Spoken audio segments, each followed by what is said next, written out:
eh, entrando ya hoy en el estudio o entrando ya como tal en el texto del primer capítulo del libro de Tesalonicenses. Eh, Vamos a abrir nuestras Biblias en Primera Tesalonicenses capítulo 1. Primera Tesalonicenses capítulo 1.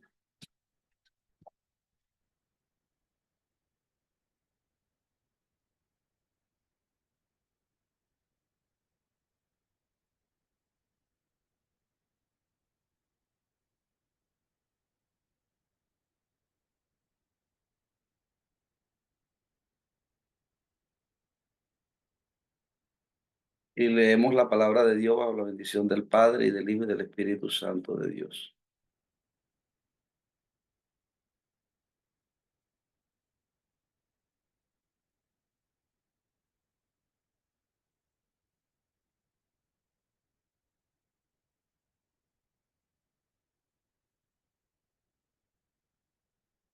Dice así la Escritura: Pablo, Silvano y Timoteo, a la iglesia de los tesalonicenses en Dios Padre y el Señor Jesucristo. Gracia y paz sean a vosotros, de Dios nuestro Padre y del Señor Jesucristo. Entonces, lo que primero se comienza, ¿verdad? Es con esa salutación que es propio del apóstol Pablo cuando dirige una carta. Primero hablar de las salutaciones. Y allí lo que primero se tiene que mencionar es el nombre de Pablo, ¿verdad? Se dice que los judíos tenían un nombre eh, hebreo, eh, y se dice que podría ser el nombre Saulo, y luego eh, aparece el nombre de Pablo, que vendría siendo el nombre griego. Este término Pablo, que significa pequeño, eh, el apóstol eh, se identifica con este nombre, eh, eh, eh, Pablo, que significa pequeño.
Entonces, el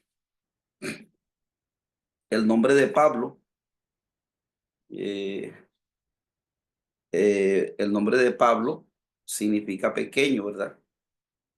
Y su nombre hebreo venía siendo Saulo. Este nombre Saulo posiblemente fue colocado por sus padres. Eh,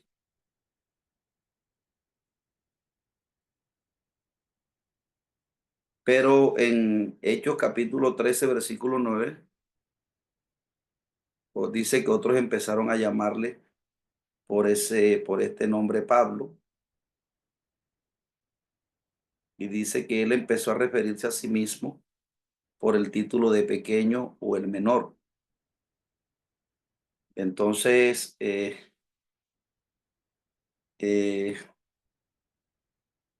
es el nombre de Pablo. Luego dice que Silvano, ¿verdad? Y dice que Silvano es el mismo Sila que menciona Lucas en el libro de los Hechos, o Silvano es el mismo Silas que menciona Pablo en el libro de los Hechos, perdón, que menciona Lucas. Dice que fue considerado profeta y miembro respetable de la iglesia de Jerusalén, al igual que Bernabé, como lo expresa Hechos capítulo 15, verso 22. También el nombre de Timoteo dice que era el discípulo que Pablo convirtió en su primer viaje misionero a Listra. Es decir, cuando Pablo llega a Listra, allí tiene el encuentro por primera vez con Timoteo, y dice que él fue el sustituto de Juan Marco en el segundo viaje misionero. Recordemos que el primer viaje misionero, que fue el viaje más corto del apóstol Pablo, lo hizo con Juan Marcos, pero Juan Marcos se devolvió de cierto lugar y no hizo el recorrido completo con el apóstol Pablo. Entonces, en el segundo viaje misionero, el apóstol Pablo no se lo llevó, sino que fue sustituido por Timoteo. Entonces dice la escritura: Pablo, Silvano, Timoteo, a la iglesia de los tesalonicenses en Dios y Padre nuestro Señor Jesucristo. Ahí también está consignado el término iglesia, ¿verdad? Esta palabra iglesia viene del griego eclesia, que significa los llamados de afuera.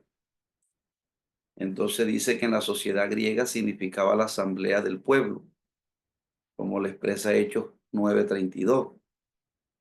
Dice que la traducción griega del Antiguo Testamento, la Septuaginta, lo usa para indicar el término kaol, que significa congregación. Entonces dice que la tradición griega del Antiguo Testamento, la Septuaginta, lo recibe, ¿verdad? O es tomado del término kaol o kaal, que significa la congregación o la asamblea.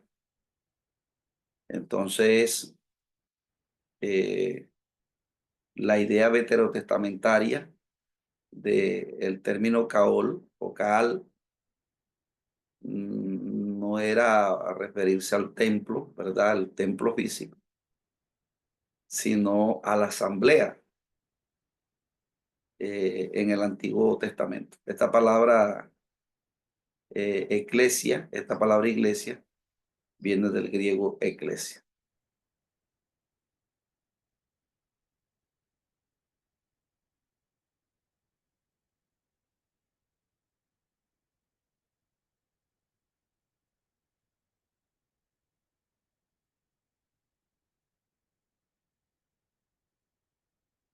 Y dice que la iglesia primitiva se consideraba así una asamblea, eh, se consideraba a sí mismo eh, esa congregación. También allí se va a indicar, ¿verdad? El término Señor. Dice que a la iglesia de los tesalonicenses en Dios Padre y del Señor Jesucristo. Entonces es importante analizar el término Señor que se le atribuye a Jesús ahí, en el Nuevo Testamento, Entonces dice que el término Señor, eh, haciendo un análisis de este término, dice que Dios reveló su nombre, YHWH, a Moisés en el pacto de Éxodo 3:14. Dice que los judíos llegaron a tener miedo de pronunciar este nombre. Entonces, para no decirlo en vano y quebrantar el mandamiento de Éxodo 27, dice que lo sustituían por la palabra, lo sustituían por otra palabra cuando leían las escrituras. Entonces utilizaban el término Adón, que significa marido, dueño, jefe, señor. Y dice que esta es la fuente para la traducción inglesa de YHWH, es decir, señor. Entonces, cuando traducen, ¿verdad? El término señor del hebreo, eh, o el término cuando se traduce el tetragamatrón, ¿verdad? Que son las cuatro letras estas que estamos viendo aquí, que se conocen en el Antiguo Testamento como el tetragramatón, YHWH, básicamente dice que fue la fuente de la traducción inglesa, y básicamente eh, eh, se le llama Señor. Dice cuando los autores neotestamentarios llamaban a Jesús Señor, que es el término curio en griego, dice que estaban afirmando su deidad. O sea, llamar a Jesús Señor era de alguna manera u otra reconocer su deidad. El apóstol Pablo lo llama Señor Jesucristo. eh, Cuando se le llama a Jesús Señor Jesucristo, se le está resaltando su deidad, es decir, su divinidad, no solamente lo humano, sino también lo divino. Llamar a Cristo Jesús Señor era reconocer su deidad, ¿verdad? Como lo dice Timoteo, si no estoy mal, que dice que en Cristo habita corporalmente la plenitud de la deidad. Estaba diciendo que Jesús es así como era 100% hombre, así también era 100% Dios. No como los pentecostales, ¿verdad? Que dicen que cuando Jesús, la Biblia dice que en él habita corporalmente la deidad, se está haciendo referencia que ahí estaba Dios y que él era solo. Y que él era solo y que él no existe un Padre, no existe un Espíritu Santo aparte. Entonces, el otro término que se utiliza allí es el término Cristo. Dice que es la traducción para el término hebreo ungido, Mashiach, y dice que se refiere en especial al empoderamiento, equipamiento del Espíritu Santo para la tarea asignada por Yahweh o por Jehová. Entonces, recuerden que ese término, ese tetragramatón, que es las letras YHWH, después estas letras les colocaron las consonantes, perdón, las vocales, porque no, ese nombre sin vocal no, pues, no tiene un sentido fonético. Entonces se le agregaron las, las vocales y se comenzó a llamar Yahweh, y luego ese término Yahweh se españoliza como Jehová. Hoy en día el nombre de Jehová lo quieren depurar porque es un nombre pagano, pero Dios se ha identificado con ese nombre. Entonces, eh, es lo que podemos ahí analizar de ese saludo eh, de que hace el apóstol Pablo. Bueno, también utiliza el término gracia y paz. Eh, Dice, gracia y paz sean a vosotros de Dios nuestro Padre y del Señor Jesucristo. Entonces, algunos dicen que los judíos se saludaban con el término shalom, que significa paz. Ahora el apóstol Pablo le agrega el término haris en griego para gracia. para decir, para hacer como especie de un apartado o para que ya se identificaran o el cristianismo tuviera como su saludo independiente para no, para ser un aparte de lo que era judío. Entonces, sabemos que en ese tiempo, una de las amenazas del cristianismo era que los cristianos, los que habían salido del fariseísmo, de la tradición, volvieran a la tradición judaica, que los hermanos que se habían convertido volvieran a la tradición. Entonces el apóstol Pablo hace una estructura totalmente aparte, porque Pablo se dio cuenta que la gracia era totalmente separada del judaísmo. Entonces recuerde que uno de los grandes ataques que el apóstol Pablo tuvo en los primeros siglos, primero fue con que los discípulos que se convertían al cristianismo, había la amenaza que se volvieran a la tradición nuevamente. Por eso el escritor del libro de los Hebreos, cuando dice, mira hermano, que no hay en ninguno de vosotros corazón malo de incredulidad para apartarse del Dios vivo, no, el escritor de Hebreos no está tanto hablando que se apartara para el mundo las personas, sino que se volviera a caer en la tradición, porque la tradición en la tradición también se predicaba, también se iba al templo, también se hacían los rituales. Entonces había la tentación de los cristianos de volverse al templo, de volverse a la tradición nuevamente de los fariseos, y por eso está demarcando, ¿verdad? El escritor de los Hebreos, porque irse a la tradición era también como un escalón para irse al mundo.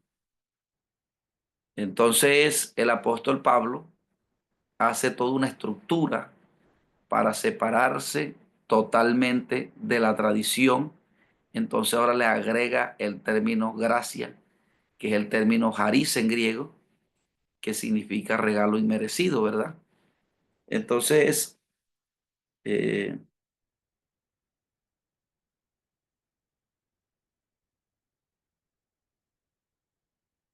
es lo que podemos analizar en ese saludo.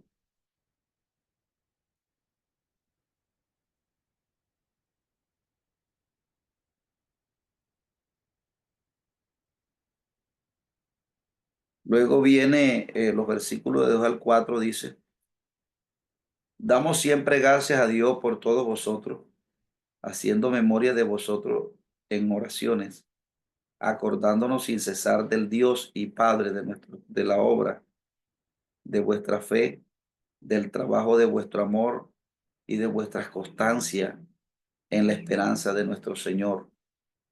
Porque conocemos, hermanos, amados de Dios, vuestra elección. Entonces, el apóstol Pablo, él escribe, ¿verdad? A estos hombres de Tesalónica.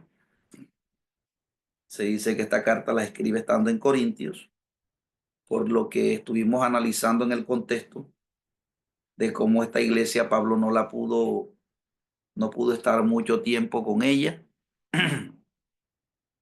por lo que allí tuvo una posición y el apóstol no pudo estar cerca de ella o no pudo estar mucho tiempo con ella como si lo estuvo con la iglesia de Corinto y la iglesia de Éfeso, a las cuales dedicó más tiempo, a Filipo, a la iglesia que estaba en Filipo también le dedicó tiempo, en Berea, se movió en Galacia, pero esta iglesia de Tesalónica sí no le pudo dedicar mucho tiempo, debido, ¿verdad?, a la oposición que tuvo allí de parte de los judíos.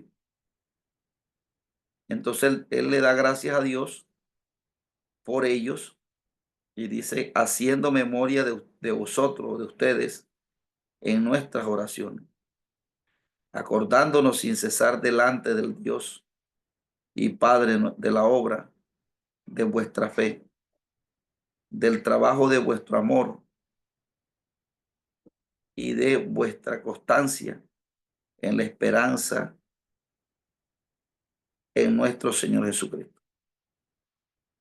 Entonces, él ahí en esa comienza a expresar, ¿verdad? Su gratitud a Dios por ellos, porque a pesar de que no fue una iglesia que él pudo estar con él mucho tiempo, una iglesia que creció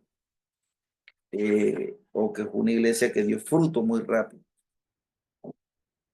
Y eso, por eso él le daba gracias al Señor, por ello, por su firmeza en la fe en nuestro Señor Jesucristo. Entonces,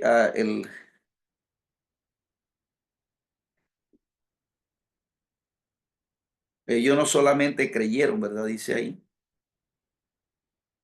sino que dice la escritura acordándome sin cesar delante de Dios y Padre de la obra de vuestra fe, del trabajo de vuestro amor y de vuestra constancia. Entonces, fíjense que la iglesia de Tesalónica no fue pasiva, sino que fue activa. Entonces, él le resalta, ¿verdad? El hecho de que eh, le resalta la obra, porque fíjense que dice ahí, y Padre nuestro, de la obra de vuestra fe. Fíjense que en el Nuevo Testamento la fe es una puesta en acción. La fe lleva consigo obra y por eso Santiago dice, muéstrame tu fe sin obra y yo te mostraré por las obras mi fe. Entonces dice aquí, ¿verdad? De vuestra constancia en la esperanza de nuestro Señor. Dice aquí que el término esperanza, que es el término del pi en griego, se refiere a la venida de Cristo. Aquí la esperanza no posee una connotación de duda, sino que es la expectación de un evento. Eso era lo que la esperanza es el motor, lo que lleva al cristiano a ser activo en la obra de Dios, lo que lleva al cristiano a ser eh, firme, sin doblez, sin ambigüedad, porque tiene una esperanza que apunta no solamente a las promesas de esta vida, sino a las promesas del siglo venidero. Entonces, pero siempre esta esperanza, fíjese que el apóstol Pablo va a utilizar este concepto muy ampliamente en su género epistolar, diciendo que es la base del cristiano, ¿verdad? Porque tenemos una esperanza que eh, Dios prometió acerca de todos los beneficios que están preparados por nosotros y mantenemos esa esperanza. También se menciona ahí, dice que porque conocemos, hermanos amados, de Dios vuestra elección. Entonces dice que la elección es una maravillosa doctrina, pero no es un llamado al favoritismo, sino un llamado para ser instrumento para la redención de otros.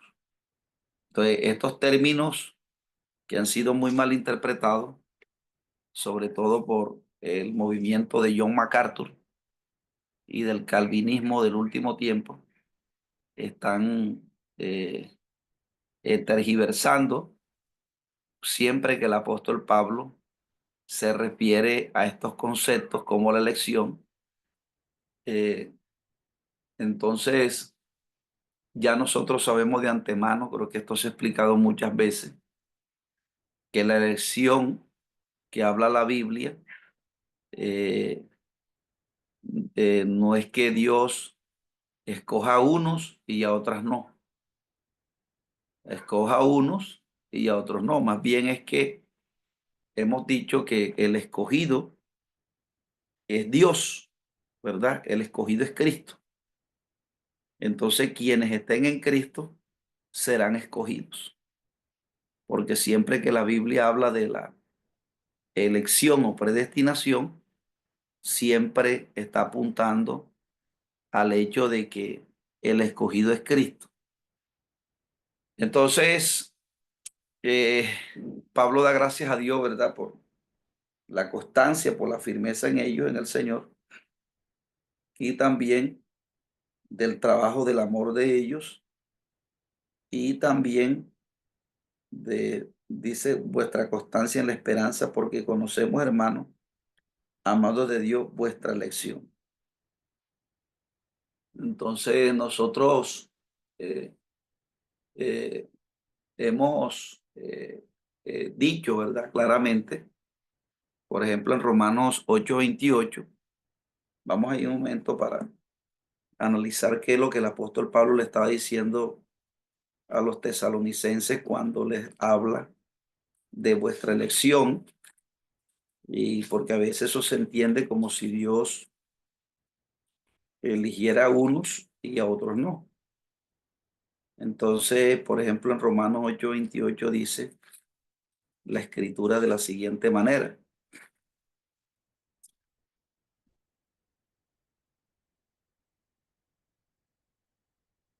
Dice, y sabemos que los que aman a Dios, todas las cosas le ayudan a bien. Esto es a los que conforme a su propósito son llamados, porque los que antes conoció, también los predestinó para que fuesen hechos conforme a la imagen de su Hijo, para que Él sea el primogénito entre muchos hermanos. Y a los que predestinó, a esto también llamó, y a los que llamó, a esto también justificó, y a los que justificó, a esto también glorificó. Entonces, fíjense que el texto aquí está diciendo, porque los que antes conoció, también los predestinó.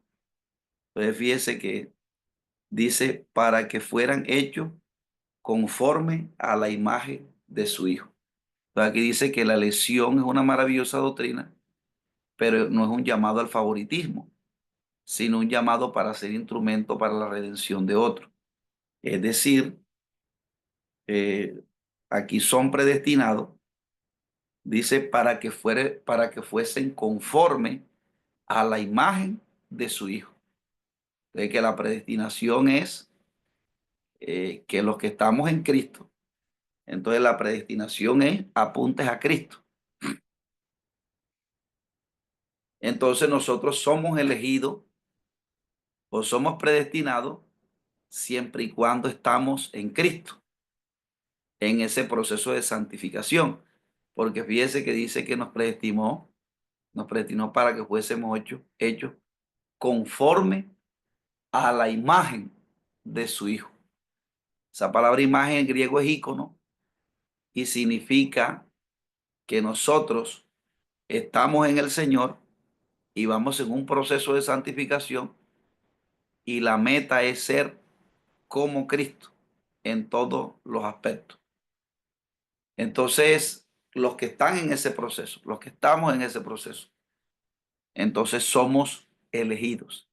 Si alguien se devuelve al mundo, entonces ya no será elegido, porque somos elegidos mientras estamos en Cristo, mientras estamos aliados al elegido que es Cristo Jesús. Y eso lo explica Pablo en Efesios también. Eh, entonces, por eso dice, porque a los que antes conoció, también los predestinó para que fuesen conforme a la imagen de su Hijo, para que Él sea el primogénito entre muchos hermanos. Y a los que predestinó, a esto también llamó. Entonces, fíjese que dice aquí que porque a los que antes conoció, o sea, una cosa es el preconocimiento, Dios eh, en su sabiduría sabe quién serán salvos y quién no será salvo. en el preconocimiento de Dios. Pero quién se salva o quién no se salva, eso lo determina no Dios, lo determina el hombre.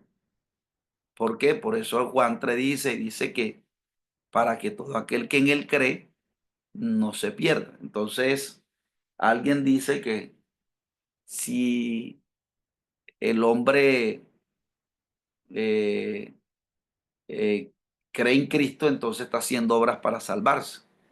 Pero es que lo que la Biblia está diciendo es que Jesucristo fue dado. Y dice que para que todo aquel que en él cree, y creer es seguir a Cristo por fe, sin ver nada. Entonces, ese es el requisito para la salvación, creer en Jesucristo. Y creer, como lo hemos analizado, tiene que ver eh, con hacer una ruptura con el pecado y con el mundo. Entonces dice que a los que predestinó esto también llamó, y, y a los que llamó a estos también justificó. Entonces dice que a los que predestinó, entonces el predestinado aquí es Cristo. Entonces los que están en Cristo son los que son predestinados.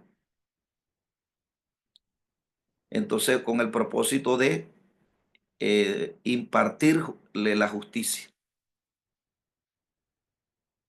Entonces cuando estamos en Cristo, por eso es que la salvación es por gracia, porque eh, estar en Cristo no solamente nos garantiza la santidad, sino que también nos garantiza la justicia. Por eso dice la Biblia que nuestra justicia es como trapo de inmundicia. Estar en Cristo no solamente se nos imputa la santidad, sino también la justicia. Por eso el hombre únicamente lo que tiene que hacer es él seguir a Cristo. Porque en el Antiguo Testamento Dios le dijo a Israel, ¿verdad? En Deuteronomio 30, he puesto delante de ti el camino de la vida y el camino de la muerte. Él dice, escoge pues la vida para que vivas tú y tu descendencia. Pero Dios no lo está obligando. Entonces, así es aquí en el Nuevo Testamento. La Biblia dice que Dios colocó a Jesucristo. Dice para que todo aquel que en él cree. Entonces, una persona toma la decisión de dejar el mundo y seguir el Evangelio, porque hoy la gente tiene una animalversión con el Evangelio. Y hoy nosotros tenemos que hacer una apología del Evangelio, una defensa del Evangelio, porque hoy hasta los cristianos se están avergonzando del Evangelio y estamos en una sociedad que le está haciendo el feo al Evangelio, y por eso han surgido muchas religiones, porque la gente le está haciendo el feo al Evangelio. Y de hecho, cuando el apóstol Pablo dice, no me avergüenzo del Evangelio, que es una acción, no me avergüenzo, es un verbo que está en pasivo, en voz media, perdón, y está hablando de, primeramente, de no avergonzarse, donde dice no solamente no me avergüenzo de que me da pena, sino que está diciendo que yo no hago cosas que después me desacrediten para predicar el Evangelio, porque la acción recae sobre el que está diciendo que no se avergüenza. Pero también el hecho de que hoy en día el Evangelio la gente lo evade, porque el Evangelio lleva una cruz. Y fíjense que por eso se ha optado por tener un cristianismo gnóstico, y algunos pastores abrazaron esas enseñanzas gnósticas. eh, entonces prefirieron llevar un evangelio, crear un evangelio ellos, conforme a la mente de ellos y no el de las escrituras. Entonces, ¿por qué? Porque la gente no quiere tomar el evangelio verdadero como la Biblia lo enseña, pero es el evangelio lo que el apóstol Pablo dice cuando está preso en Roma a Timoteo, y no te avergüences, dice, sino participa por las aflicciones del evangelio, el cual quitó la muerte. Entonces fíjense que el evangelio es trascendental y es importante, aunque el mundo lo vea como estigmatizante, lo vea como algo que no sirve. El evangelio es lo que quita el pecado y es lo que quita la muerte. O sea, si el hombre quiere vencer la muerte, la humanidad debe venir al Evangelio. Y eso hay que decirlo, eso hay que predicarlo, sea que crean o que no crean, pero la gran necesidad es que la gente vuelva a venir al Evangelio, inclusive los cristianos que han abandonado el cristianismo, que han abandonado el verdadero Evangelio y hoy han abrazado enseñanzas bíblicas gnósticas. Entonces, ya para terminar el sondeo que estamos haciendo acerca de ese concepto de elección, en Efesios 1, dice la Escritura, eh, en Efesios 1, eh,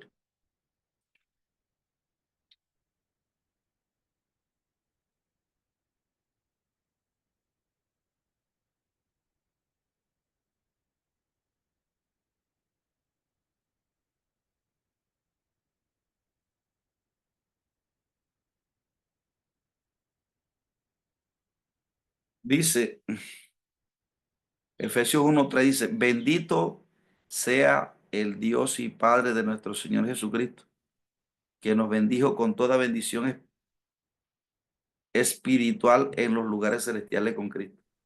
Dice, fíjese lo que dice el 4, dice, según nos escogió en Él. Yo creo que esa es la clave para que se entienda la doctrina de la elección. Cuando analizamos la preposición en ahí, fíjese que nos dice, según nos escogió Él. No, dice, según nos escogió en Él. En Él ante la fundación del mundo, para que fuésemos santos y sin mancha delante de Él. Entonces, fíjense que nos escogió en Él, es decir, el escogido es Cristo. Cuando habla que nos escogió en Él, está diciendo que Él es Cristo, es el escogido, no la persona. Entonces, el que cree en Cristo y el que está en Cristo, está incorporado a Cristo, es elegido con Cristo. Pero si la persona se desincorpora, ¿y qué lo desincorpora uno de la fe, amados hermanos? ¿Qué lo desincorpora uno? Pablo lo dice. Pablo dice en Romanos 8:1, dice, ninguna condenación hay para los que están en Cristo Jesús. Dice, los que no andan conforme a la carne. Entonces, hoy en día la gente se bautiza, pero sigue viviendo en la carne, sigue con su chisme, sigue con su tiraera, con su soberbia, con su daño, haciéndole daño a otro. Y la Biblia no nos llama a eso, porque eso es una actitud de la carne. La Biblia nos llama a es no dando mal por mal, sino venciendo el mal, haciendo el bien. Los hombres espirituales no se vengan, no hacen, no, uno no hace grosería, no hace pataleta, no.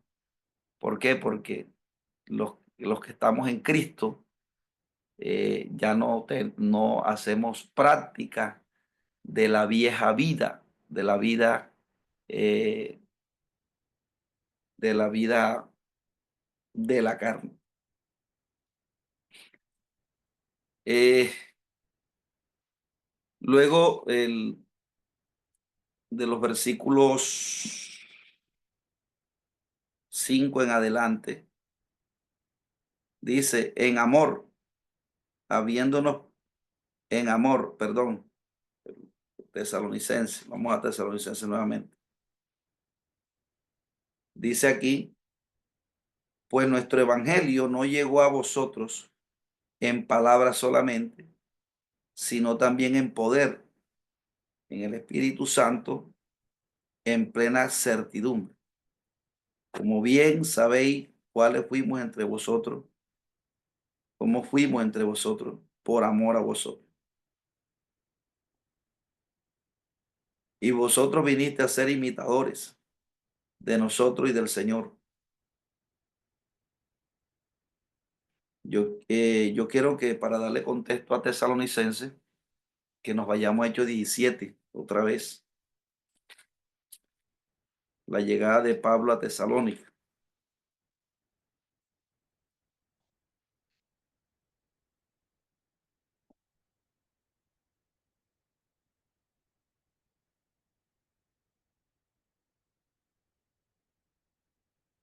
Dice la Biblia en Hechos 17:1, pasando por Anfípolis y por Apolonia, llegaron a Tesalónica, donde había una sinagoga de los judíos. Hechos 17:1.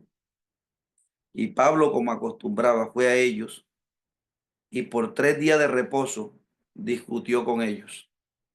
Entonces Pablo estaba discutiendo o está presentándole la gracia o el evangelio a los judíos que se congregaban en esta sinagoga que estaba en Tesalónica. Dice, declarando y exponiendo por medio de las escrituras que era necesario que el Cristo padeciese y resucitase de los muertos, y que a Jesús, a quien yo anuncio, decía él, es el Cristo. Entonces fíjese que Jesús y Cristo, eh, eh, eh, lo leímos ahorita, ¿verdad? Jesús y Cristo, que Jesús era el Cristo, es decir, Jesús era el Mesías que estaban esperando los judíos. Ese Jesús, el hijo de José, ese Jesús es el Cristo, es el ungido, es el que estábamos esperando. Y algunos de ellos creyeron y se juntaron con Pablo y Silas, y de los griegos piadoso gran número, y de mujeres nobles no pocas. Entonces los judíos que no creían, teniendo celo, tomaron consigo algunos ociosos hombres malos y juntaron una turba, alborotaron la ciudad, asaltando la casa de Jasón y procuraban sacarlos al pueblo. Pero no hallándolo, lo trajeron a Jasón y algunos hermanos ante las autoridades de la ciudad, gritando, estos que trastornan el mundo entero también han venido acá, a los cuales Jasón ha recibido, y de todos estos contravienen los decretos de César, diciendo que hay otro rey Jesús, y alborotaron al pueblo y a las autoridades de la ciudad, oyendo estas cosas. Pero obtenida fianza de Jasón y de los demás, los soltaron. Inmediatamente los hermanos enviaron de noche a Pablo y a Sila hasta Berea, y ellos habiendo llegado entraron en la sinagoga de los judíos, y estos eran más nobles que los de Tesalónica.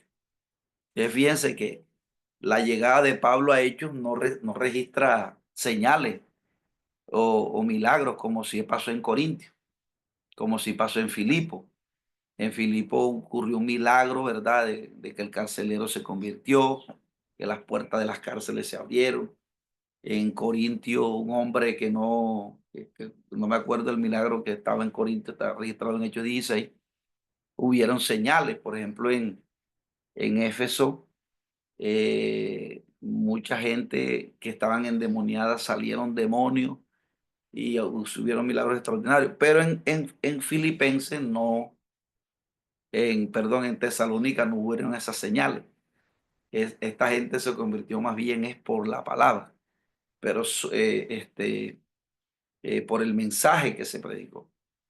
Pero suena un poco extraño, ¿verdad? Que el apóstol les diga a ellos que cuando él llegó a ellos, no, la palabra de Dios no llegó solamente en palabras, sino en poder. Entonces, a veces este texto se toma para decir, no, ese hombre tiene palabra, pero no tiene señal. Entonces, a veces la tradición ha hecho creer que para poder creer se necesitan ver las señales. Entonces, fíjense, amados hermanos, que hay una fe puesta, queremos ver de ti señal. O sea, los judíos, para poder creer en Cristo, querían ver señales, señal.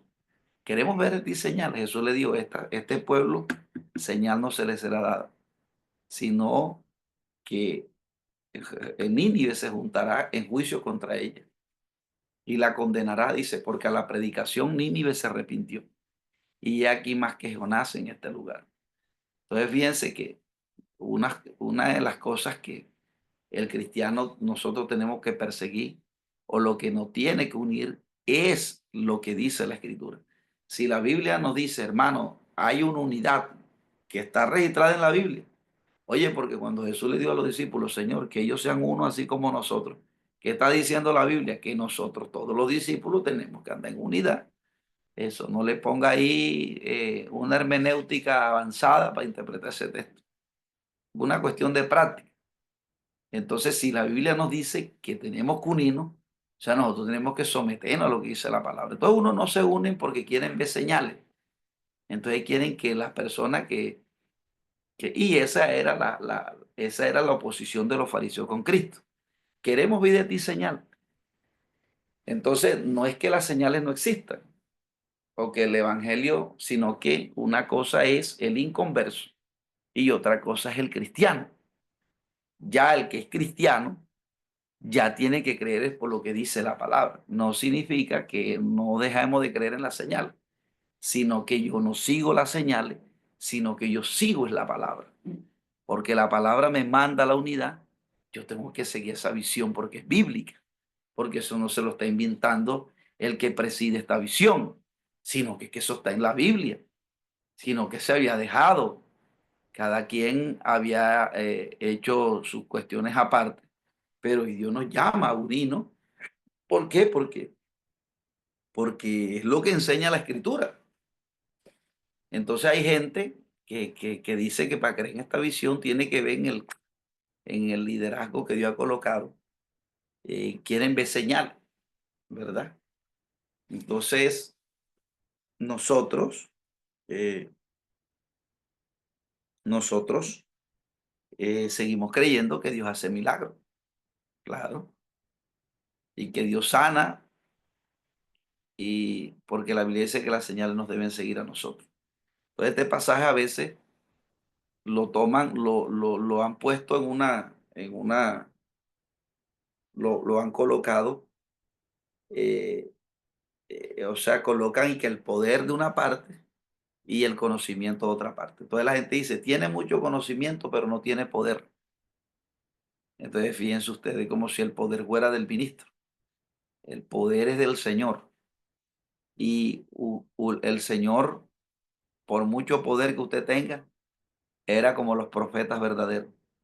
Los profetas verdaderos no administraban la palabra de Dios. Usted no venía a pedir consultar a un profeta y que dime ahí. Tenía Dios que hablarle primero al profeta y el profeta darle la palabra a la persona. Cuando la persona venía, ya Dios le hablaba. Entonces, pero no es algo que administra el profeta, es algo que es Dios. Y si Dios le dice al profeta, háblale, si hay una palabra, si no hay una palabra, si no hay una palabra de Dios que Dios me haya dado a mí para alguien, yo no la puedo dar porque estaría hablando yo.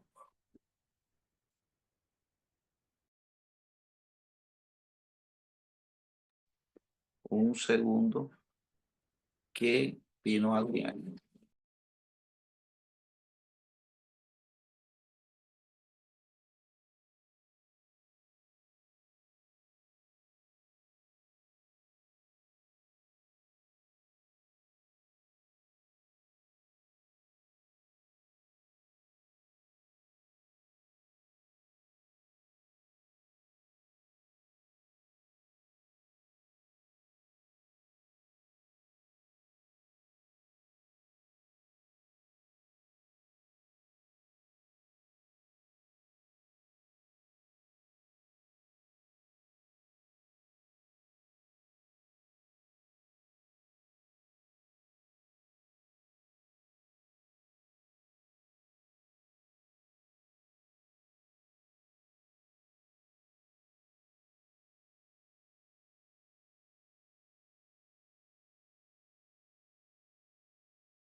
Entonces dice que eh,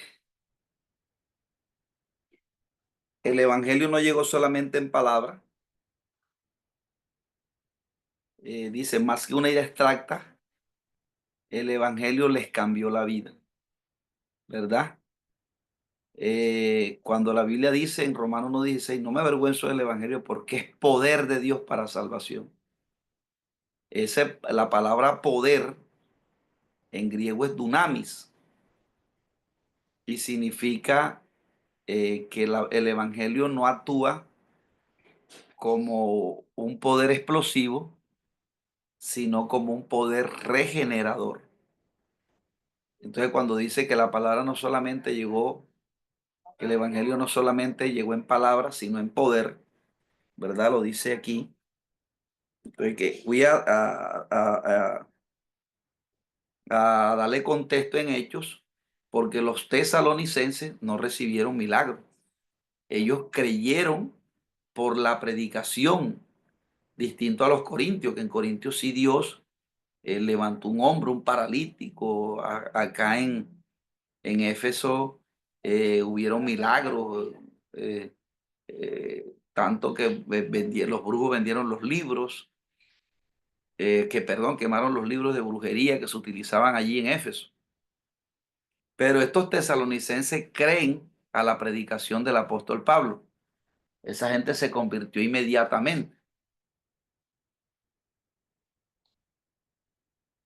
porque es que el elemento principal que lleva una persona a creer en Cristo es la predicación. Por eso el mensaje, cuando se expone evangelísticamente, tiene que ser un mensaje que convenza a las personas. Un mensaje que se ha puesto en el escenario, pero entonces la gente, eh, 2 minuticos de predicación, y la gente comienza a orar a todo el mundo, porque la gente cree que lo que convence, hay gente que cree por el milagro, pero es que lo que convierte a la persona es la predicación del evangelio. Jesucristo dijo, y conoceréis la verdad, y la verdad te hará libre. Por eso es que el mensaje tiene que ser predicado de una manera clara, con un trazo, ¿verdad? Que pueda llegar a las personas que están escuchando el mensaje. Eh, este, ¿Por qué? Porque lo que debe convencer a las personas es el mensaje. Ahí dice, después dice la escritura, que el que no cree por la palabra creerá por los milagros. Entonces hay gente que para poder convertirse necesitan que les diagnostiquen un cáncer y que les diagnostiquen que se va a morir. Y entonces es que la gente llega como la muerte del flujo de sangre, pero no es la idea es que la gente se convierta, ¿verdad? Por la palabra. Entonces, eh, dice que vuestro evangelio no llegó solamente en palabras solamente, sino también en poder, en el poder del Espíritu Santo, en plena certidumbre. Eh, como, como bien sabéis cuáles fuimos entre vosotros por amor de vosotros. Y vosotros viniste a ser imitadores de nosotros y del Señor, recibiendo la palabra en medio de gran tribulación, con gozo del Espíritu Santo. De tal manera que habéis sido ejemplo a todos los de Macedonia y de Acaya, que han creído. Fíjese que en Macedonia y Acaya sucedieron milagros. Recuerde que cuando la Biblia habla de Macedonia, está hablando de la región donde estaba ubicado Filipo y donde estaba ubicado. Yo se lo mostré en el mapa. Yo se lo mostré en el mapa, sino que estoy en un computador aquí raro, porque el mío se me dañó. Entonces,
eh, dice que el Evangelio llegó a ellos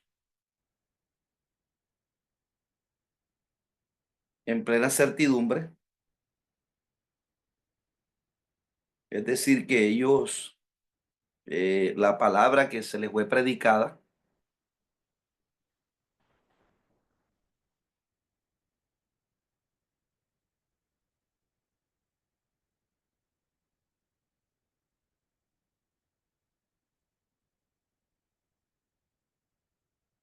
y ellos fueron convencidos, ¿verdad? Por el mensaje que el apóstol Pablo colocó en escenario en ese contexto.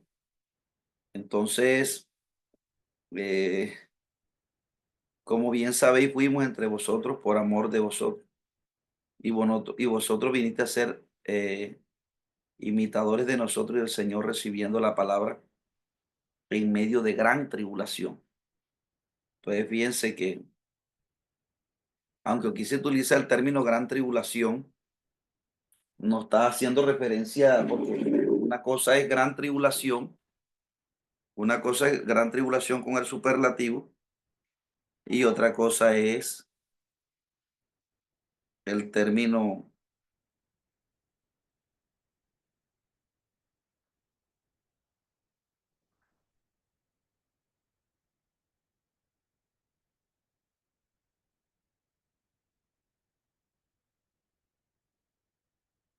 una cosa es la tribulación y otra cosa es la gran tribulación.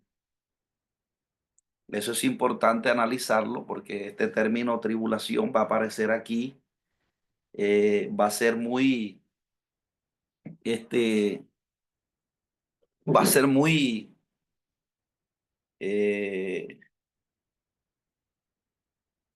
muy analizado por el apóstol Pablo en estas cartas.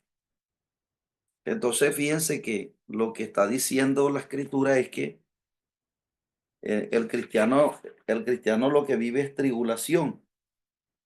El cristiano no va a vivir la gran tribulación, porque una cosa es la tribulación y otra cosa es la gran tribulación. Nosotros los cristianos vivimos tribulación, ¿verdad? Pero el que no se monte en el evangelio va a recibir, le tocará ir a la gran tribulación. Por eso de hoy en día, de que los pastores hayan tomado un evangelio nuevo, que les dé comodidad, que les dé riqueza, que les dé lo que ellos estaban buscando en el mundo, eso no es de Dios, porque es que el evangelio verdadero, nosotros vamos a vivir tribulación. Por eso dice aquí el pasaje que ellos recibieron el evangelio, recibiendo la palabra en medio de gran tribulación, con gozo del Espíritu Santo. Es decir, a pesar de que ellos recibieron el evangelio en un momento de crítico, esa gente es unas personas que maduraron rápidamente en la fe y su fe estaba firme, su fe no menguó. Y a pesar de que el apóstol Pablo no pudo estar con ellos, les predicó nada más esa vez. Claro que el apóstol Pablo mandaba a Timoteo y a Silas para que fueran a darle vuelta a esa iglesia. Y él les escribe estando desde Corintio. Recuerden que cuando a él se forma ahí el complot contra él huye a Berea. Y de Berea después huye a Atenas. Y allá en Atenas espera a Timoteo y a Silas porque estaba recibiendo, esperando información de los de Tesalónica que había pasado con ellos. Entonces, mientras ellos le traían información, él se quedó en Atenas predicándole a los filósofos griegos en el Areópago.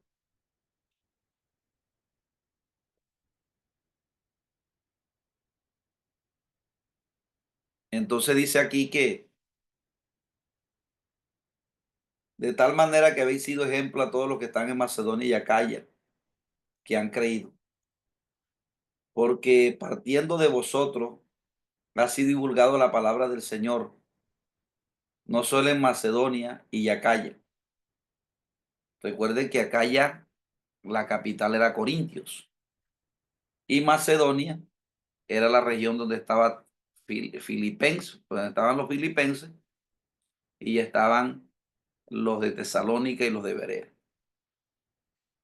Entonces aquí dice, sino que también, ah, también en todo lugar vuestra fe, dice, porque partiendo de nosotros, estoy leyendo en el 1:8, de vosotros ha sido divulgada la palabra del Señor, no solo en Macedonia y Acaya, sino también en todo lugar vuestra fe en Dios se ha extendido.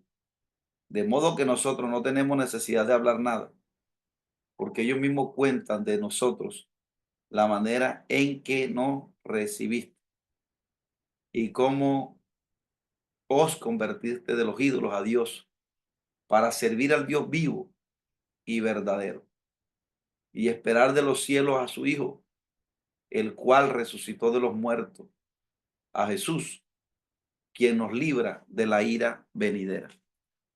Entonces piense que el concepto de la ira venidera,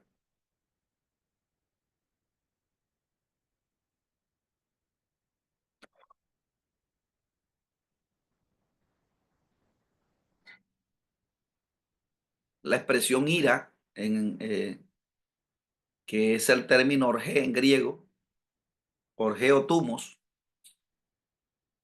estaba profetizada desde el Antiguo Testamento acerca del día de Jehová, como lo dice el libro de Sofonía, capítulo 1.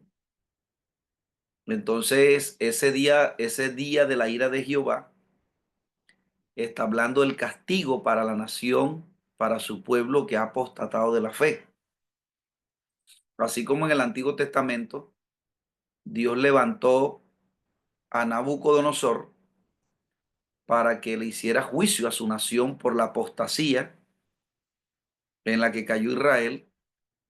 También esos profetas no solamente profetizaron, valga la redundancia, para el tiempo de la existencia de ellos y las profecías que Dios le dio a la nación de Israel acerca de cómo Dios envió un juicio a la nación por ellos haber apostatado de la fe, sino que también hablaron a los días previos al establecimiento del reino de Cristo y a cómo Dios iba a acabar con este aeón, con este mundo temporal, ¿verdad?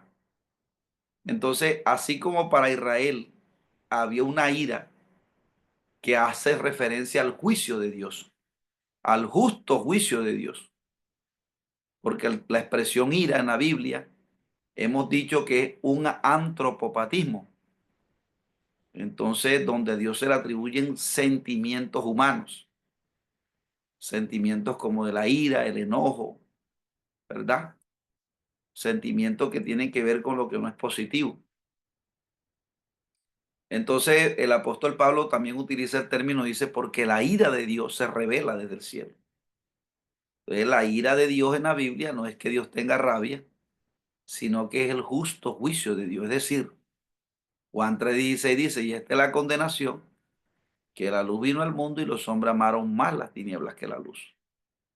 Si la gente, en vez de creer en Cristo, de venir al Evangelio, de recibir al Evangelio, contrario a ello, prefiere elegir todo lo que el sistema del mundo les coloca, entonces es justo de que Dios les envíe el castigo. Y es que no solamente está recibiendo el mundo las personas de allá afuera, sino que aún la misma iglesia, los mismos nosotros que nos hacemos pasar como cristianos, ¿verdad? Eh, Fíjese que hoy en día este evangelio lo tienen es como para mercancía. Este evangelio hoy en día lo tienen es como para como para ellos lucrarse. En otras palabras, algunos ya han visto esto como un negocio donde yo saco mi personería jurídica, perdón, mi RUT, y hago mi negocio independiente y no le tengo que rendir cuenta a nadie. Así también se quiere llevar la iglesia, ¿verdad? Cada quien habla de su iglesia, a alguien se le revela el pastor a los pastores y sale y monta su iglesia y ya no rinde cuenta, él es el líder ahí. Entonces, eh, aquí Dios nos está llamando a la unidad, ¿verdad? Porque es que en la unidad nos sometemos los unos a los otros. Por eso nadie puede estar solo, porque si hay algo en la cual se tiene que rendir cuenta y es que esto no se administra como se administra el mundo. Hoy cada quien, los países son independientes. Entonces, el presidente de Venezuela no se mete con Colombia, ni Colombia se mete con Venezuela, ni con Estados Unidos, y cada quien gobierna en su territorio. La iglesia de Dios no se gobierna así. Entonces, hoy en día, la iglesia se quiere llevar con ese mismo modelo. Tú no te metas en mi concilio y el otro no se mete en mi concilio y así. Y la iglesia es algo que no se puede llevar así. A la administración de Dios no es así. La administración de Dios es un cuerpo. Y aquí todos los ministerios deben estar sometidos. Entonces, ¿por dónde comenzó la debacle de la apostasía? Por cada quien ponerse independiente. Entonces, cada quien independiente, Satanás fragmentó el cuerpo y hoy se ha ido metiendo la apostasía. Se ha ido metiendo la apostasía.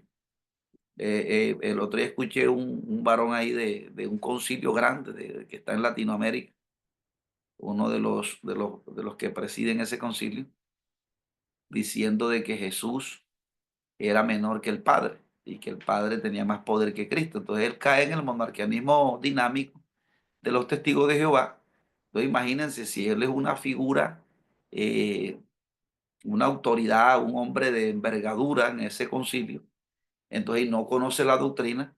Entonces imagínense si no conoce la doctrina de Dios, de la divinidad de Cristo, ¿verdad? O no conoce ese tema, como lo hemos analizado en esta mañana, yo no me imagino en las otras doctrinas como este hombre. Entonces sí es importante que los que presidimos personas tengamos la doctrina clara. ¿Por qué? Porque nosotros le estamos comunicando a otras personas que están bajo nuestro cuidado la enseñanza de la doctrina. Entonces, ¿cómo va a salir una oveja mía diciendo que Jesucristo, que el Padre tiene más poder que Jesús? ¿Cómo es eso? Entonces, oye, si Cristo tiene dos naturalezas, Él es humano y es divino. Entonces, fíjense que si esa doctrina se desconoce, yo no me imagino otras doctrinas. Entonces, si se está aliado con otro ministerio, el otro lo puede corregir. Ven acá, está mal, no, eso no es así. Pero si está solo, por ahí comienza el desvío. Entonces, por eso la Biblia dice que eh, en la unidad nos conviene. ¿Por qué? Porque si el uno cae, el otro lo puede levantar, pero si cada quien está por su lado, entonces la apostasía se ha metido. Entonces la apostasía hoy es pasmosa. Entonces, como hay un orgullo, porque los reyes en Israel cayeron en un orgullo, entonces no escuchaban a Jeremías. Y Jeremías era despreciado por el mismo pueblo. Entonces a Jeremías le tocó, por un momento dijo que ya no hablaba más la palabra, porque a él no se le oponían los de afuera, no se le oponían los sirios, no se le oponían los asirios, los sirios, los babilonios, se lo oponían, eran los mismos cristianos. Entonces, así como Dios preparó esa ira para tratar con la soberbia de los reyes, ¿verdad? Porque los reyes, ellos eran los que gobernaban, pero el rey tenía que tener en cuenta el otro ministerio. El rey tenía que tener en cuenta el profeta, porque la administración de Dios en el Antiguo Testamento no solo era del rey, el rey tenía que El rey tenía que prestarle atención a lo que decía el profeta. Entonces ellos construían unos profetas que le hablaran, que como los compraban, como vivían de su mesa, por eso es que los poderes, es como en Colombia, la democracia, el poder judicial es distinto al poder gubernamental y existen como tres ramas de poderes para que pueda haber democracia. Porque si la persona tenía todo el control, el poder, entonces podía estar cometiendo una dictadura. Y los reyes a veces querían esas dictaduras en el Antiguo Testamento. Entonces, aunque el gobierno de Dios siempre ha sido teocrático, pero Dios funciona con los ministerios. Por eso en el Antiguo Testamento eran tres ministerios los que representaban la teocracia. Y era el profeta, el rey y el sacerdote. Los tres eran importantes. Entonces el rey tenía que prestar atención al sacerdote. Pero entonces los reyes tenían unos profetas comiendo de su mano y ellos les profetizaban era cosas halagüeñas a ellos para ellos seguir comiendo del plato de ellos. Pero no había un profeta que estuviera y le dijera la verdad. Entonces cuando se levantaba un profeta, él no lo tenía en cuenta, no lo tenían en cuenta. Entonces fíjese, Saúl mató al sacerdote por atender a David. Entonces fíjense que no es respetar las dignidades de lo que Dios ha establecido. Lo mismo en el Nuevo Testamento. Dios ha establecido que son 5 ministerios en los cuales se mueve el Señor, que son el evangelista, el pastor, el apóstol, el profeta y el maestro. Entonces, esos 5 ministerios, en eso se mueve Dios. Entonces, las dignidades de esos ministerios deben ser respetadas, deben ser tomados en cuenta, porque en medio de ellos es que se mueve Dios. Entonces, los reyes en el Antiguo Testamento entraron en una soberbia de no escuchar a los profetas. De hecho, hubo un rey que él mismo quiso oficiar el sacerdocio. Y él se metió a oficiar y le dijeron, oye, eso no te corresponde a ti. Por entonces los reyes se atribuían el poder de ellos hacerlo todo, no respetando la dignidad del sacerdote, y vino y le cayó lepra. Entonces, eso de no tener en cuenta los demás, los otros ministerios, eso es orgullo. Entonces, de alguna manera, Dios para este tiempo, la apostasía que estamos viviendo, hay una ira. Y esa ira es el justo juicio de Dios que viene no solamente para el mundo, sino para aquella iglesia que ha apostatado de la fe. Por eso, eh, usted no cree, amado hermano, que así como Dios envió una nación perversa para justiciar a los reyes de Israel, usted no crea que Dios no está preparando un pueblo malo en esta tierra. Y yo creo que son esos árabes, son esos palestinos, porque esa gente está recibiendo beneficios del gobierno, de la ONU. Y esa gente donde van los aceptan como refugiados. Y esa gente quiere imponer el Islam a la gente. Y esa gente, el que no se convierta al islamismo, a esa religión pagana, lo van es matando. Y esa gente, amados hermanos, eh, es mala. Entonces, Israel nunca pensó que un pueblo perverso se levantara y los sitiara a ellos. ¿Pero por qué? Por causa de la apostasía, por causa de la soberbia. Mire el libro de Lamentaciones, como dice, nunca pensó Israel que el enemigo fuera a entrar por las puertas. Y hoy en día la gente cree que eso nada más aconteció en el pasado y que eso no va a pasar en el presente. Vea, la gran tribulación es un juicio para la misma iglesia, no solamente para el mundo, sino para aquellos que apostataron de la fe, que se les ha dicho, que se les ha advertido, que abandonen ese evangelio gnóstico, que han recibido ese cristianismo gnóstico, pero ellos, cada quien sigue en su orgullo de seguir solo, de que no se metan en lo de ellos y no buscar la unidad de cuerpo. Y eso terminan cayendo en envanecimiento, terminan cayendo en apostasía y entonces muy posiblemente se quedarán en el arrebatamiento de la iglesia e irán a la gran tribulación. Y, y inclusive ya por eso es que hay hoy en día varios conceptos, ¿verdad? De que no se cree en el arrebatamiento, pero es precisamente por eso, porque si cada ministerio está independiente, entonces cada quien comienza a creer como le conviene. No, yo creo que sí hay arrebatamiento. Bueno, yo no creo, entonces como si eso fuera normal. Pero entonces la independencia ha hecho de que cada quien crea en lo que bien le parezca. Entonces la Biblia dice que en la iglesia primitiva todos creían una misma cosa. La iglesia primitiva no estaba y que no, que Pedro, ¿tú crees en el arrebatamiento? Sí. Y tú, Juan, no, no, yo no creo en eso.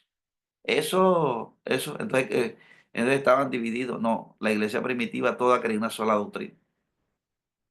Entonces, la Biblia va a decir aquí que el Señor Jesucristo, quien nos libra de la ira venidera, de los que estamos en Cristo.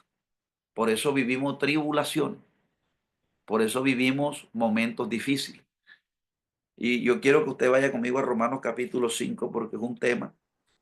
Porque nosotros cuando nos unimos al Evangelio, nos unimos a los padecimientos. Hoy la gente cree que en el Evangelio no se padece, pero en el Evangelio tenemos que padecer.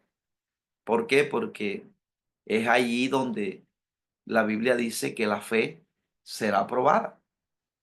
Entonces dice Romano, dice, justificados pues por la fe tenemos paz para con Dios por medio de nuestro Señor Jesucristo, por quien también tenemos entrada por la fe a esta gracia en la cual estamos firmes y nos gloriamos en la esperanza de la gloria de Dios.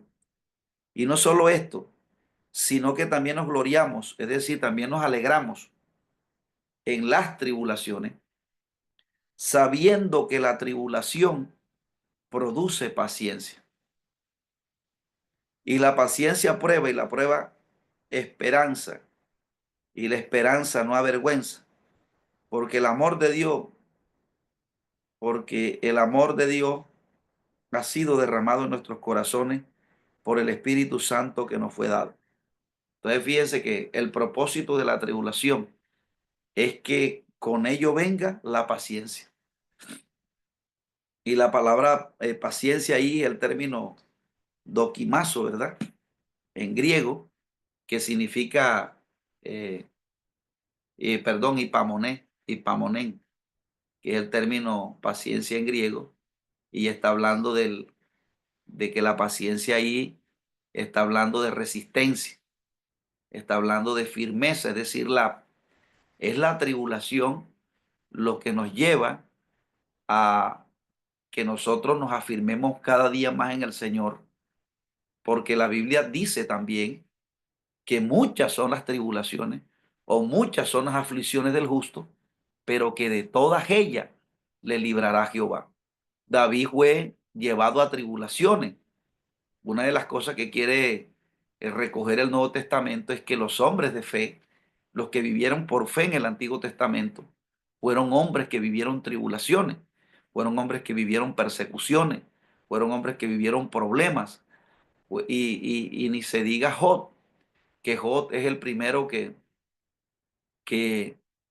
trae a la escena la puesta en escena de vivir por la fe, de creer en un Dios pese a las circunstancias adversas. Y fíjese que lo que está queriendo decir la Biblia es que todos los que son de fe han tenido que vivir tribulaciones. Por eso David vivió las tribulaciones. O sea, los hombres, porque estos hombres, aunque vivieron en el Antiguo Testamento, estos hombres vivieron por fe. Abraham no podía tener hijos y era un hombre de fe, no podía tener hijos. Lo mismo Isaac tampoco podía tener hijos. Y Jacob vivió un poco de tribulaciones también. Entonces, la Biblia dice que Jesucristo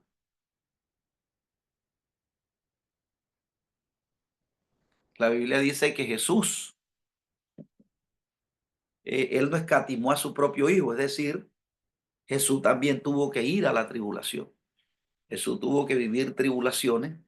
¿Por qué? Porque el evangelio trae como consigo tribulaciones. Entonces, eh, los tesalonicenses, ellos recibieron el evangelio bajo gran tribulación. Es decir, por eso él escribe en los capítulos más adelante, donde dice, tampoco queremos, hermanos, que ignoréis acerca de los que mueren, para que no entristezcáis como los otros que no tienen esperanza. Porque si creemos que Jesús murió y resucitó, así traerá Dios con eso a los que durmieron en él. O sea, los tesalonicenses vivieron tribulaciones hasta tal punto que mataron a algunos de ellos por su fe.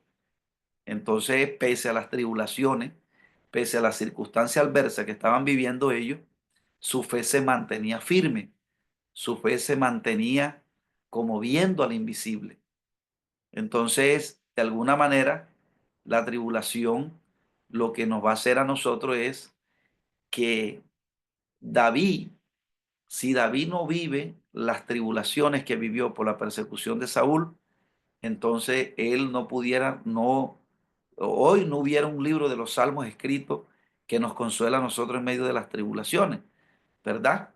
O como lo expresa en el Salmo 34, donde dice que este pobre clamó y lo oyó Jehová.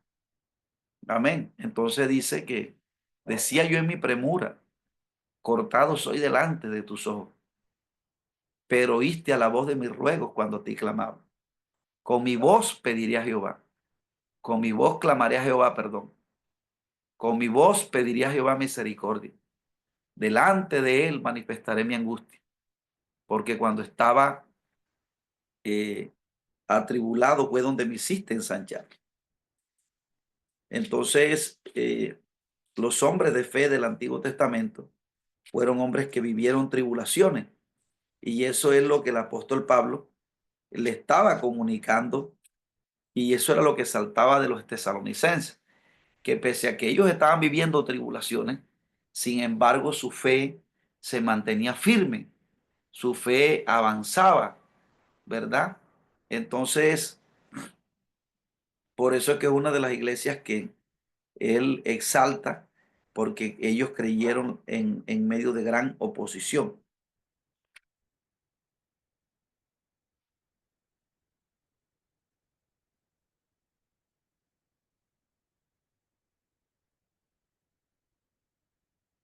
Entonces, eh, el evangelio consigo lleva tribulaciones y por eso el apóstol Pedro va a decir, ¿verdad? Sobre el tiempo de prueba que ha de venir sobre vosotros como si alguna cosa extraña aconteciese. Entonces ellos, a pesar de las tribulaciones, se mantenían con una esperanza viva. A pesar de la oposición con la que habían recibido el evangelio, ellos eh, se mantenían con la fe intacta.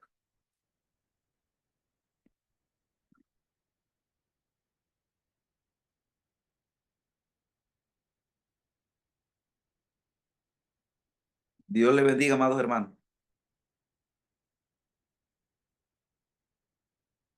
Amén. Sabiendo que sabiendo que la prueba de vuestra fe produce paciencia. Mas tenga la paciencia su obra completa, para que seáis perfectos y cabales, sin que os falte cosa alguna. Es decir, que las pruebas y las tribulaciones lo que nos conducen es al perfeccionamiento de nuestro carácter. Porque si hay un final feliz para todo aquel que cree, porque Jesucristo, la Biblia dice que Él no miente. Entonces, la tribulación, las pruebas son importantes porque nos llevan a perfeccionarnos el carácter. Y cada quien vive la prueba de una manera distinta. Y dice que la prueba, dice que la paciencia prueba y la prueba esperanza. La tribulación produce paciencia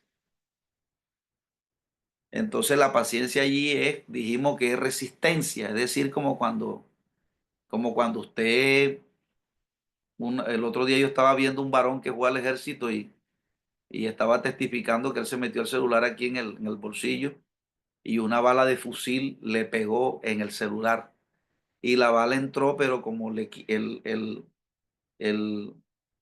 el celular le quitó la fuerza a la bala, entonces le entró, pero no afectó, no entró mucho y se la sacaron. Y uno decía, otro diría, ese varón, uno diría, no, yo no voy más al ejército porque me pueden matar, mira que Dios me libró. No, el hombre quería que le dieran de alta porque se quería seguir combatiendo.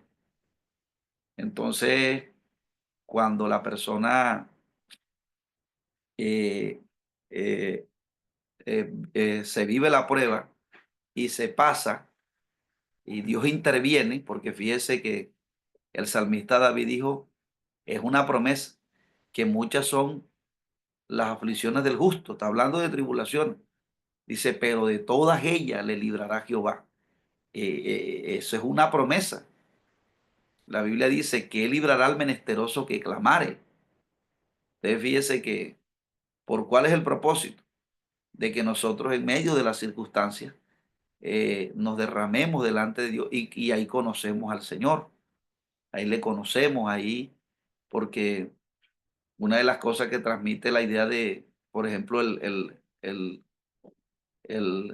sorprende, ¿verdad? Lo que hace el principal de la sinagoga. Fíjese que el principal de la sinagoga era como un pastor. Y dice la escritura que cuando Jesús iba pasando, dice que corrió delante de él y comenzó a humillársele al Señor. Y le dijo, Señor, socórreme. Mi hija es gravemente atormentada por un demonio. Y es que la fe, el momento duro nos lleva a eso. Amén, a derramarnos delante de Dios. Porque lo que está diciendo es que a veces uno cuando predica en la calle, uno quiere que la gente de afuera se lo humille a Dios. Pero uno que conoce la Biblia también, uno tiene que tener esa actitud. Por eso la oración es lloro, ruego, ¿verdad? Y esa es la oración que Dios no desprecia. Por eso el salmista David dijo, eh, este, este pobre clamó. O sea que David conocía la Biblia. Fíjese que cuando cuando Ezequías lo rodeó el rey asirio, ese hombre dice que tomó las cartas y se fue al templo de Jehová.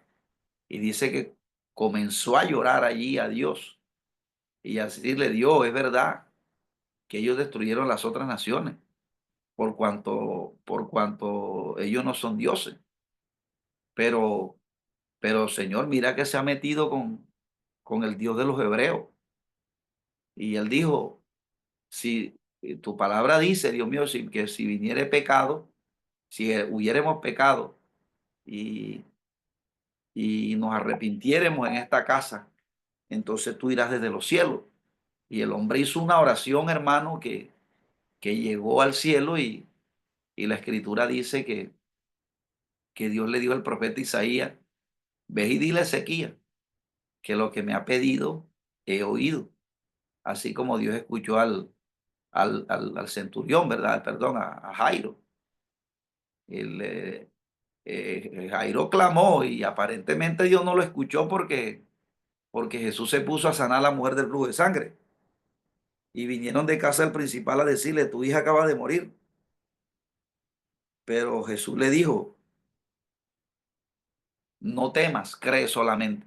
O sea que el problema se le agravó, pero Dios había escuchado a la primera petición que él había hecho. Dios había escuchado su ruego, su lloro. Entonces las tribulaciones nos llevan a eso, a derramar nuestro corazón delante del Señor y esas lágrimas que se derraman no quedan en vano. Entonces Dios, el Dios que hizo los cielos y la tierra, Él escucha la voz de nuestro ruego, porque es una promesa que está escrita, que dice que Él librará al menesteroso que clamar. y al afligido que no tuviere quien lo socorra. Entonces, los hombres de fe en el Antiguo Testamento, fíjese que todo rey fue pasado por ese examen. Usted llegaba el rey, Josafá llegó en el poder conquistando con riqueza y llegó al poder y 300 y un poco de carro que constituyó armamento y hizo una fortaleza económica. Y le vino la prueba. Dice la escritura que le dijeron del otro lado del mar viene una multitud contra ti. Y cuando Josafá escuchó eso, tanto el pueblo como él se estremecieron como se estremecen los árboles. Y Josafá corrió a humillarse delante de Dios. Entonces, ahí fue donde Josafá conoció al Dios de su padre. Entonces, las pruebas nos llevan a un carácter, a una resistencia, porque la tribulación produce paciencia, significa carácter probado. Ahí la paciencia no es la cualidad de ser paciente, sino que es la resistencia, es decir, cuando una persona pasa la prueba, entonces nos volvemos como esos generales, ¿verdad? Que hemos vencido y Dios después nos coloca como esos generales que van al frente guiando un pueblo. ¿Por qué? Porque así como los valientes de David, que fueron hombres que creyeron a Dios y vivieron los momentos difíciles con David, y vieron cómo Dios los libró y después fueron al frente de la batalla y dice que David los puso por jefe. Entonces, eh, eh, eh, fíjese que eso es para mayor, eh, con un propósito se vive en las tribulaciones. Entonces dice que y ahí se desencadena una serie de conceptos que apuntan al carácter de Dios, porque la prueba, la, la, la- la paciencia produce, la tribulación paciencia, y la paciencia, eh, y la paciencia prueba, o sea, carácter probado, y la prueba esperanza. Entonces, el propósito de las tribulaciones es conducir el carácter del cristiano a una madurez. Y por eso es que el apóstol el apóstol Pedro lo habla. ¿Por qué? Porque la epístola del apóstol Pedro, la carta, habla de la santidad superior, la madurez. Por eso es que Pedro habla de que no os sorprendáis del fuego de prueba, porque Pedro es un apóstol que habla le está hablando a los pastores, a los hombres que han alcanzado una madurez en el Señor. Entonces, bueno, amados hermanos, vamos a dar la clase por ahí hoy. Este,